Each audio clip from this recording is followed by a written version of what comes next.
Olá, sejam todos como sempre muito bem-vindos ao canal Theo na Quarentena. Vamos chegando com mais vídeo por aqui.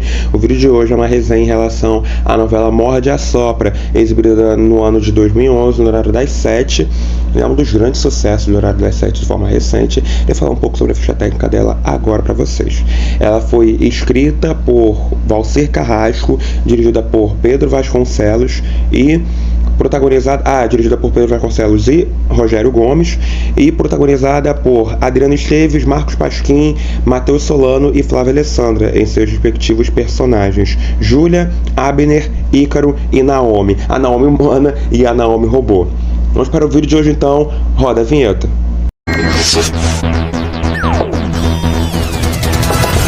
Idealizada como uma comédia romântica contemporânea, Morde e Assopra aborda com humor a atração entre opostos através da história de amor de Júlia e Abner.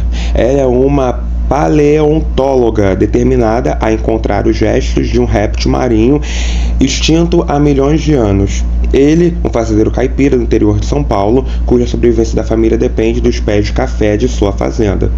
Paralelamente, há a trama do cientista Ícaro, que sonha construir um robô que reproduza com exatidão Naomi, mulher que amou e que foi dada como morta após um trágico acidente de barco.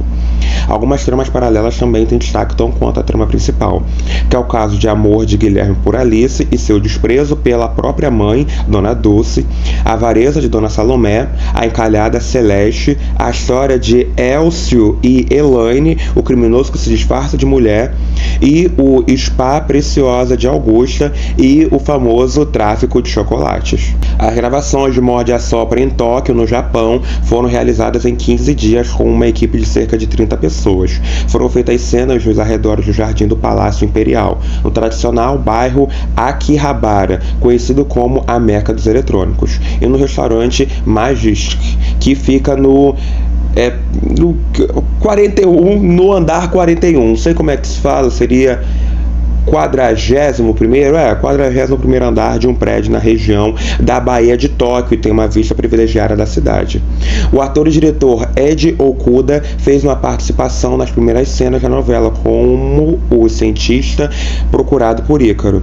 As cenas do Vale dos Dinossauros, recorrente nos sonhos de Júlia, foram realizadas em parceria com a equipe de computação gráfica. Houve modelagem em 3D em sintonia com movimentos gravados no cenário. Morde e Assopra também contou com gravações nas cidades de Marília e Veracruz, a cerca de 450 quilômetros da capital paulista. Uma fazenda de 70 hectares com uma grande plantação de café e seringueiras foi escolhida como locação para ser propriedade de Abner. Preciosa, a cidade cenográfica de Morde e Assopra levou cerca de 3 meses para ficar pronta. O local foi inspirado em cidades brasileiras do interior do estado de São Paulo, especialmente nos arredores de Marília.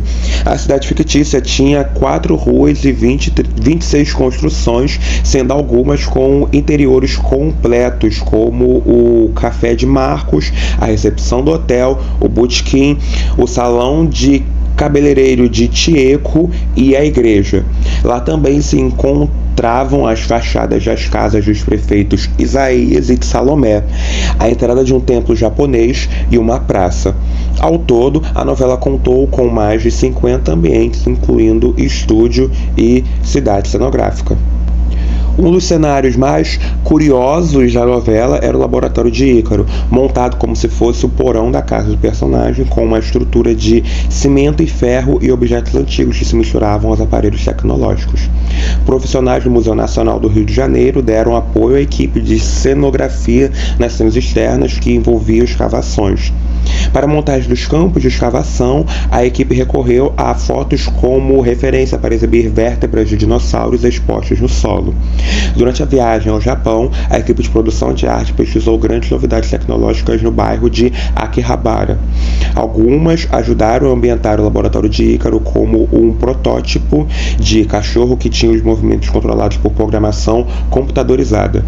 As partes do corpo do robô Naomi foram confeccionadas pelo Instituto de Próteses e Órteses de Campinas. O processo começou no Instituto Nacional de Tecnologia, no centro do Rio de Janeiro. Lá, após o mapeamento do corpo da atriz, uma impressora 3D reproduziu o formato do seu tronco, dos membros da cabeça, em estruturas de poliuretano, né? Mesmo material usado em pranchas de surf. O robô que perfeccionou Zarigum, né, é um modelo, né, o robô Zarigum é um modelo já existente no mercado que apresenta fala e movimentos independentes. Morde a Sopra contém muitas cenas que remetem à infância do autor Valcer Carrasco, que foi criado em Marília, no interior de São Paulo. A cidade serviu de inspiração para a criação da trama, já que a região em que está situada é um campo de escavação com inúmeras espécies pré-históricas. 2 semanas antes da data de estreia de Morde a Sopra, um terremoto de grandes proporções abalou o Japão. Na ficção, os personagens Júlia, Cristiano e Virgínia estão no Monte Fuji quando acontece o terremoto num sítio paleontológico, logo no primeiro capítulo da trama. Apesar da coincidência, as cenas da novela foram gravadas meses antes de sua estreia. Antes de ir ao ar, as primeiras cenas da trama foi exibida uma introdução mostrando imagens de Tóquio com a voz em off do ator Matheus Solano, intérprete do personagem Ícaro na trama, dedicando a história ao Japão. O texto dizia: dedicamos esta novela ao povo japonês. As cenas do Japão foram gravadas no final de 2010, antes da tragédia que atingiu o país. Lamentamos profundamente os tristes acontecimentos. Todos nós de Morde a Sopra dedicamos nossa solidariedade a esse povo que nos acolheu tão bem durante as gravações e desejamos de coração que a harmonia volte a reinar na Terra do Sol Nascente. Cássia Kiss, Jandira Martini e André Gonçalves foram alguns dos destaques da novela, como intérpretes da Simplória Dulce, da Vanessa Salomé e no engraçado Áureo.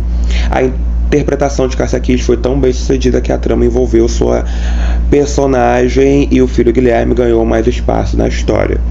A novela, sua primeira e única exibição no ano de 2011, teve como média geral 29,99 pontos de Ibope, arredondando 30 pontos de média geral. Foi exibida com 179 capítulos entre as novelas Tititi, o remake de Tititi e Aquele Beijo. Dando agora a opinião sobre a novela, eu acho Morde a Sopra, acho que é a melhor novela das 7 do Valci. Acho que disputa fortemente com Caras e Bocas, já que eu não sou tão fã assim de 7 Pecados. Mas acho que as duas novelas ali estão entre as duas melhores novelas das 7 do Valci. Foi logo depois de Morde a Sopra que ele começou a caminhar pro horário das 9, já que depois ele fez o remake de Gabriela, né, remake curtinho de Gabriela, durante uns 2, 3 meses, se não me engano, essa novela, e depois ele foi direto para o horário das 9 com Amor à Vida.